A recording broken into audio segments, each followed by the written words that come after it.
Hello everyone. तो इस ड्रामे में कहानी को हमेशा टू एंड फ्रो करके दिखाया जाता है पास्ट और प्रेजेंट के सीन्स के बीच। और अब फिर से कहानी 2016 में ही मूव कर जाती है कि जब हाई स्कूल के लास्ट डे वो दोनों एक दूसरे को देखना चाहते थे पर नहीं देख पाए थे। और उसके बाद शी शियाओ ने तो अब्रॉड जाने का पक्का फैसला कर लिया था। वो अपनी हैवी बाइक फैन को दे देता है और कहता है इसका ख्याल रखना और साथ ही साथ मुझे एक फेवर चाहिए। मेरे घर पर एक एक्वेरियम है। शर्माते शर्माते कहता है कि वो मैं जूवॉन को सेंड करना चाहता हूँ, लेकिन फैन का कहना था कि मैं और जूवॉन बिल्कुल क्लोज नहीं। तो वो उससे कहने लगता है वो ना हो क्लोज, लेकिन उसकी फ्रेंड मैंग वो तो तुम्हारे काफी क्लोज है ना, वो प्रॉक्टर थी और लास्ट ईयर उसने कंप्लेंट में 50 टाइम्स तुम्हारा नाम लिखा था। दुश्मनी की शक्ल में ही सही, लेकिन वो दोनों तो काफी क्लोज लग रहे थे। अब इसके बाद ये बात जैसे ही जूवॉन को पता चलती है तो वो सोचती है कि चलो इसी बहाने मैं शी शियाओ की जैकेट भी वापस कर दूंगी। और फिर जब शी शियाओ ने 2 दिन बाद चले जाना था तो वो सोचता है कि अब तक ये एक्वेरियम उठा के क्यों नहीं लेकर गया जूवॉन के पास। तो वो कहता है सॉरी, थोड़ी मिसकम्युनिकेशन हो गई है। मैंने तो जूवॉन को कह दिया कि वो खुद घर पर जाकर उठा ले, और उसी समय जूवॉन भी वहां पहुंच गई थी। इतना जल्दी ये सारा कुछ उसके घर पर आना, ये सब कुछ शी शियाओ ने एक्सपेक्ट नहीं किया था। वो उसे उसकी जैकेट वापस करती है कि मैंने ड्राई क्लीन करा ली थी और थैंक्स बोलती है, लेकिन फिर कहने लगती है कि ये फिश ये सारी की सारी मेरी तो नहीं है ना, आधी तुम्हारी है आधी मेरी, और इतना बड़ा एक्वेरियम मेरे घर में फिट आने की कोई जगह नहीं है। शी शियाओ कहता है तो मैं कैसे प्लेन पर इतना बड़ा एक्वेरियम लेकर जाऊं। और फिर दोनों ही अग्री कर जाते हैं कि फैन को एक्वेरियम दे देते हैं, वही हमारी फिश का ख्याल रखेगा। और फैन अग्री हुआ था कि नहीं, इसकी तो किसी को कोई परवाह ही नहीं थी। और फिर फाइनली वो दिन आ जाता है कि जब कॉलेज में एंट्रेंस एग्जाम था, और आज का दिन ऑफ कोर्स जूवॉन के लिए बहुत इंपॉर्टेंट था।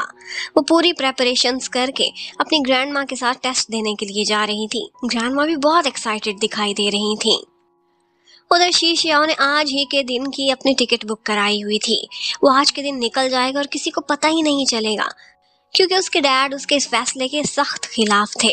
लेकिन डैड ने भी हर तरफ अपने खबरी रखे हुए थे। उन्हें एंड टाइम पता चल जाता है कि शी शियाओ भागने वाला है। वो कहते हैं उसे रोकने का एक ही रास्ता है, ये न्यूज़ किसी तरह उस तक पहुंचा दो कि मैं उसकी मम्मी का घर सेल करने वाला हूँ।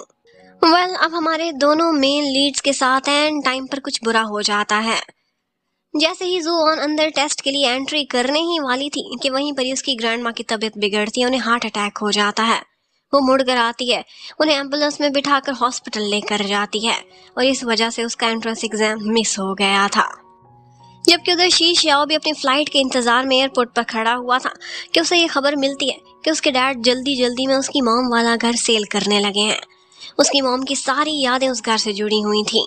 वो अपनी मरी हुई माँ की ये निशानी को इस तरह से हाथ से जाने नहीं दे सकता था, तो वो भी भागता हुआ वापस आ जाता है। उधर बेचारी जूवॉन के साथ तो बहुत ही मुश्किल हालात आ चुके थे। पहले ही उसके लिए तो मेडिसिन अफोर्ड करना इतना मुश्किल हुआ था, और अब ग्रैंड माँ की सर्जरी, उसके बाद के एक्सपेंसेस और इसके साथ साथ उनके डायलिसिस के भी इश्यूज थे। वो बहुत हार्ट ब्रोकन हो जाती है। अब उसके पास और कोई रास्ता नहीं था सिवाय इसके कि वो पार्ट टाइम जॉब्स करके अच्छे से पैसे कमाए। वो अपने एंट्रेंस एग्जाम के लिए आईडी कार्ड और बहुत सारे नोट्स जलाकर फाड़ देती है। वो बहुत हार्ट ब्रोकन जो हो चुकी थी। जबकि उधर शी शियाओ अपने घर पर वापस आ गया था। और फिर इसके बाद नेक्स्ट डे जैसे ही वो सोकर उठता है तो उसे कुछ आवाजें आ रही थी। पता चलता है कि घर में से एक पेंटिंग जो उसकी मम्मी ने बनाई थी उसके डैड के लोग लेकर जा रहे थे। वो उनसे झगड़ना चाहता था, लेकिन वो कहने लगते कि हम इसे सेल नहीं कर रहे, बल्कि दादाजी के घर लेकर जा रहे हैं। अब उधर जूवॉन की जिंदगी की भाग दौड़ फिर से स्टार्ट हो जाती है। कभी पार्ट टाइम जॉब्स पर जाती थी तो कभी ग्रैंड माँ की केयर करने के लिए हॉस्पिटल्स में पहुंची हुई थी। जबकि उधर शी शियाओ भी सैड सा जा रहा था। जबकि कॉलेज एंट्रेंस एग्जाम के रिजल्ट आ चुके थे। बहुत से लोग थे जो सड़कों पर खुशियां मना रहे थे, क्योंकि उनका अपनी फेवरेट यूनिवर्सिटी में एडमिशन हो चुका था। और ये वही लोग थे जो उनके क्लासमेट्स भी थे, लेकिन इन दोनों के सपने तो जैसे टूट चुके थे। अब इसके बाद हमें बाइक वर्कशॉप का सीन दिखाते हैं। एक दफा ये दोनों फ्रेंड्स वहां पर खड़े हुए थे कि इतने में उन्हें पता चलता है कि इस वर्कशॉप के ऑनर की नीस भी, जो उनकी क्लासमेट थी, यहीं पर काम करने के लिए आई है। और वो पार्ट टाइम जॉब करने वाली क्लर्क और कोई नहीं बल्कि मैंग थी। यहाँ पर मैंग एक कस्टमर के साथ आर्ग्यू कर रही थी, और वो कस्टमर वैन हुई था। और इस वैन हुई की शी शियाओ के साथ हमेशा ही दुश्मनी रही थी। ये दोनों बाइक रेसिंग में थे और एक दूसरे को नीचा दिखाने का कोई मौका हाथ से नहीं जाने देते।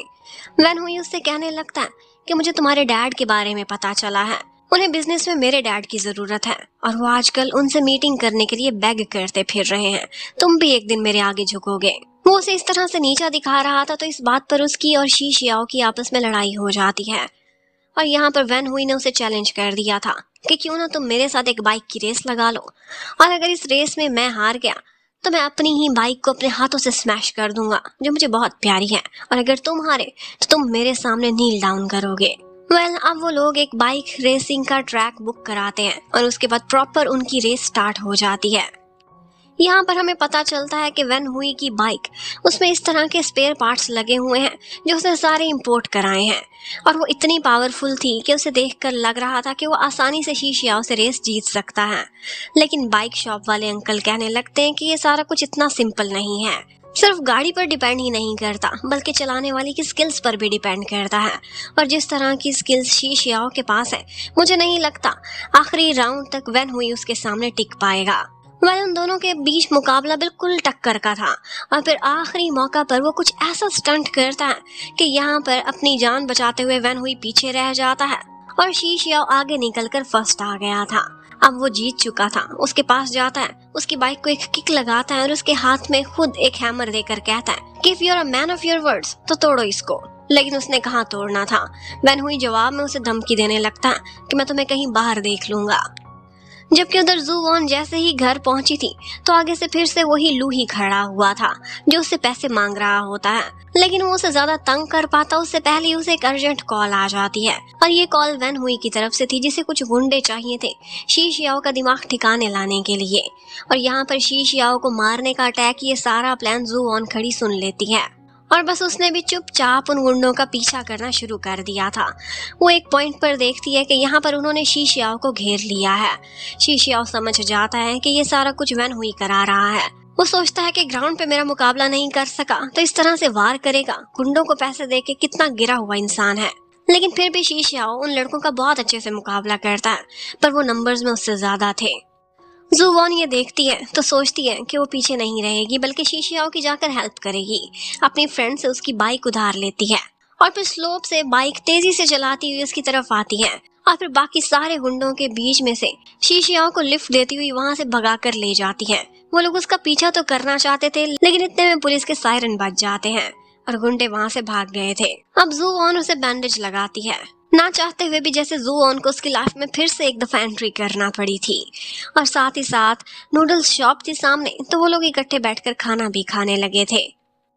वो बहाने से उससे पूछती है कि तुम्हारी लड़ाई क्यों हुई है इन गुंडों से, तो इस बात पर शी शियाओ उससे कहने लगता है कि तुमने मुझे क्या समझा हुआ है, पहले खुद ही मेरी ट्यूटर बनना चाहती थी और जब मुझे अच्छे से सिखा लिया, मुझसे फ्रेंडशिप कर ली तो उसके बाद एकदम अनजान बन गई, और अब फिर से मुझे मुश्किल में देखा तो मेरी लाइफ में एंट्री कर ली। ये सब चल क्या रहा है। वो वहां से उठकर जाने वाली थी लेकिन उसका हाथ पकड़कर उसे रोकता है और कहता है हमारे रास्ते अलग हो गए थे लेकिन हम दोबारा से मिले हैं, तो क्या इसे तुम किस्मत समझकर एक्सेप्ट कर सकती हो। अब वो तो वहां से चली गई थी और फिर नेक्स्ट डे वर्कशॉप पर दोनों बॉयज आपस में बात कर रहे थे और इतने में अंकल को सारी कहानी पता थी। वो बता देते हैं कि जू वॉन बेचारी पर बहुत मुश्किल टाइम आया हुआ है। वो तो इतनी ब्रिलियंट स्टूडेंट थी, उसका आसानी से किसी भी यूनिवर्सिटी में एडमिशन हो सकता था, लेकिन एन टेस्ट के टाइम पर उसकी ग्रैंडमा को हार्ट अटैक हो गया था और अब बस वो बेचारी इन्हीं मेडिकल ट्रबल्स में फंसी हुई है। अस्पतालों के चक्कर काटती है, पैसे कमा रही है, पता नहीं कहाँ तक वो ये सारा कुछ सहन कर पाएगी। अब जैसे ही ये बात शी शियाओ को पता चली थी तो वो तो उदास ही हो गया था और फिर उसी के पीछे वो हॉस्पिटल भी पहुंच जाता है और यहाँ पर उसने आज के ग्रैंड माँ के बिल्स भी पे कर दिए थे। इस बात पर वो उसे कहने लगती है कि तुमने मुझे एक ड्रिंक लेकर दी, ये तो मैं एज अ फ्रेंड ले सकती हूँ, लेकिन बिल्स की पेमेंट मैं तुमसे एक्सेप्ट नहीं कर सकती, मैंने रिटर्न कर दिए हैं, वीचैट पर प्लीज एक्सेप्ट कर लो। यहाँ पर शी शियाओ को ऐसा ही लगता है कि शायद अपने ग्रैंड माँ के मेडिकल बिल्स और इनकी हेल्थ कंडीशंस की वजह से ही ये जबरदस्ती मुझे फोर्स करके मेरी ट्यूटर बनी थी ताकि अच्छे पैसे कमा सके, और बस उसे फिर से उससे हमदर्दी होने लग गई थी। और इसके साथ साथ हमें ये दिखाते हैं कि जू वॉन आजकल एक गेम स्टोर पर काम कर रही थी और यहीं पर ही अक्सर गेम्स खेलने के लिए शी शियाओ भी पहुंच जाता है। एक डॉल कैचिंग मशीन से वो उसके लिए एक डॉल निकालता है और कहता है ये तो बिल्कुल तुम्हारे जैसी सुंदर लग रही है, ऑल्दो वो तो शायद बहुत अगली थी, लेकिन साथ ही साथ उसने उसे वही नेकलेस पहना लिया था जो लास्ट टाइम उसे जूऑन को देने का मौका ही नहीं मिला था। वो देखती है तो कहने लगती है, ये नेकलेस तो बिल्कुल मेरे बो के साथ मैचिंग एरो है, ये तो मैं एक्सेप्ट कर सकती हूँ, लेकिन ये डॉल बिल्कुल भी नहीं, ये बहुत अगली है। इतने में यहीं पर ही खड़े खड़े शीशियाओ को पता चलता है कि उसके घर में कोई पहुंच चुका है, वही मॉम वाला घर जो वो किसी और को सेल करने ही नहीं देगा। वो कहता है, मुझे एक अर्जेंट काम के लिए जाना है। जूऑन कहती है, क्या तुम्हें मेरी हेल्प की जरूरत है? वो बोलते, आ जाओ साथ तुम भी। और फिर इसके बाद वो दोनों जाकर देखते हैं, बारिश हो रही थी और उसी समय जूऑन की मम्मी घर पर थी और किसी कस्टमर को ये घर चेक करा रही थी सेल करने के लिए। वो जूऑन से कहता है, ये घर मैं किसी कीमत में सेल नहीं होने दूंगा। और फिर उसके बाद वहीं पर खड़े खड़े उन दोनों को एक प्लान सूझ जाता है। वो दोनों ही अपने रास्ते स्प्लिट कर लेते हैं और फिर अलग अलग जगह पहुंच गए थे। एक्चुअली यहाँ पर हमें ये भी पता चलता है कि शीशियाओ की मम्मी एक आर्टिस्ट थी। उनके इस घर में बहुत सारी पेंटिंग्स और आर्ट का सामान पड़ा हुआ था और उस परचेजर की बातों को सुनकर ऐसा लग रहा था कि वो बहुत ही सुपरस्टिशियस है, तो बस उसी के इसी डर का वो लोग फायदा उठाएंगे। यहाँ पर वो ऐसा करते हैं कि ब्रेकर ऑफ करते हैं तो कुछ हिस्सों की लाइट ही चली गई थी। वो आने वाले अंकल काफी डर जाते हैं और कहते हैं कि ये तो कुछ वियर्ड सा ही लग रहा है, मैं पहले यहाँ पर पूजा पाठ कराऊंगा और फिर भी फैसला करूंगा।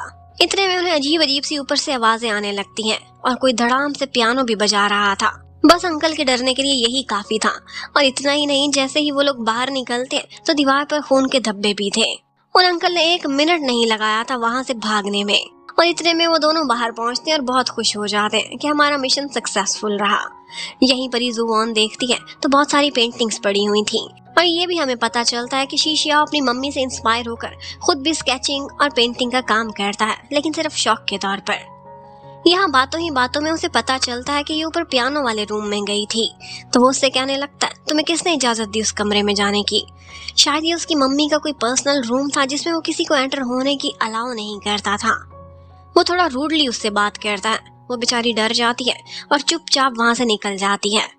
लेकिन जैसे ही वो वहां से बाहर निकलती है तो मम्मी तो उसी का ही वेट कर रही थी, उन्हें पहले से ही अंदाजा था। वो उसे अपने साथ ले जाती हैं एक बार में और उससे कहने लगती हैं कि मैंने तो समझा था कि तुम मैच्योर हो चुकी होगी, अपने शब्दों से पीछे क्यों हटी? वो मम्मी से कहने लगती है कि जो मैंने आपसे लिया था वो मेरा अधिकार था, और दूसरी बात ये भी सुन ले कि मेरे और शीशियाओ के बीच कोई रिलेशनशिप नहीं है जो आप इतना फिक्र कर रही हैं, हम सिर्फ फ्रेंड्स हैं, दैट्स ऑल। और जब उसकी मम्मी को पता चलता है कि इसने एंट्रेंस एग्जाम भी नहीं दिया और ग्रैंडमा की तबीयत खराब हो गई है, तो वो कहने लगती हैं, तुम दोनों एक दूसरे के लिए ही बने हो और तुम दोनों का लाइफ में आगे जाने का कोई चांस नहीं लग रहा। अब ऑफ कोर्स जूऑन को मेडिसिन से आगे और भी खर्चे भरने थे, तो अपनी मम्मी से कहने लगती है कि डैड की इंश्योरेंस के पैसे जो आप लेकर चली गई थी कम से कम वही लौटा दें। वो कहती हैं कि वो इंश्योरेंस मेरे नाम पर थी, उस पर तुम्हारा नहीं, सिर्फ और सिर्फ मेरा अधिकार था, वो हमारी ज्वाइंट प्रॉपर्टी थी। और फिर कुछ पैसे निकाल कर देती हैं और कहती हैं, इसे लोन ना समझना, ये मैं तुम्हें दे रही हूँ, लेकिन एक शर्त है, और वो ये है कि शीशियाओ से तुम किसी किस्म का कोई कांटेक्ट नहीं रखोगी।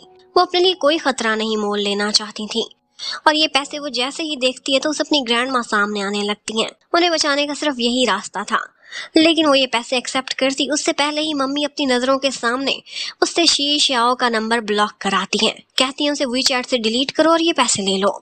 उधर शीशियाओ भी शर्मिंदा था, उसे सॉरी का मैसेज करता है, लेकिन देखता है कि इस लड़की ने तो मुझे ब्लॉक ही कर दिया है। वो तो हैरान ही रह गया था।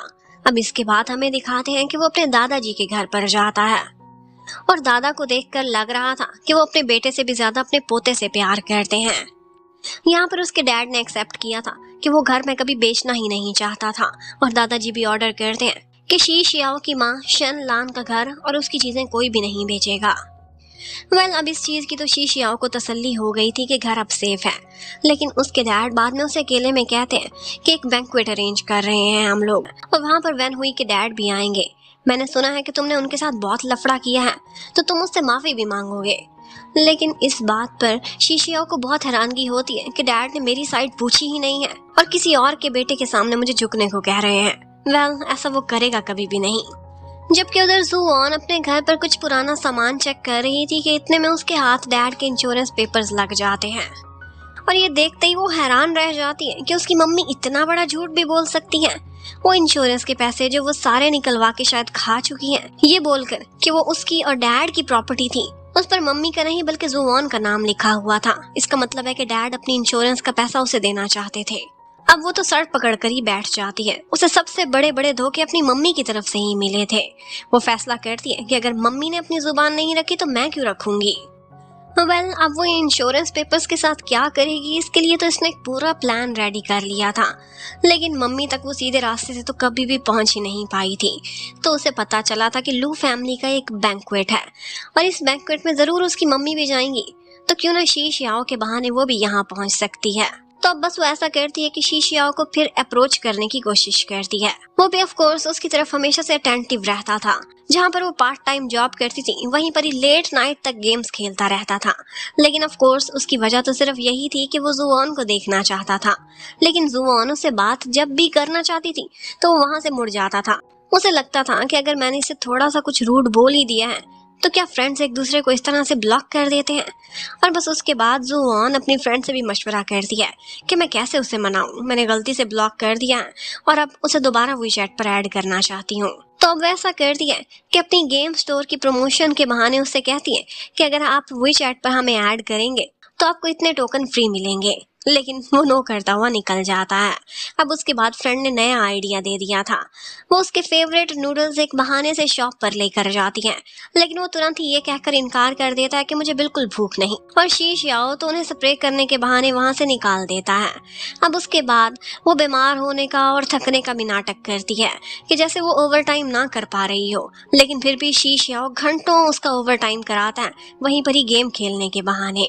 फैन उसे काफी समझाता है कि देखो जुआन खुद को गिल्टी फील कर रही है, तुमने भी उसे काफी सजा दे दी है, माफ कर दो ना। और बस शी शियाओ का दिल भी फाइनली मेल्ट हो ही जाता है।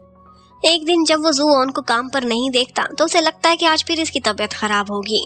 तो वो तुरंत ही अपने फ्रेंड के नंबर से उसे मैसेज कर देता है और उससे कहने लगता है आई थिंक अब हम लड़ाई खत्म कर देते हैं।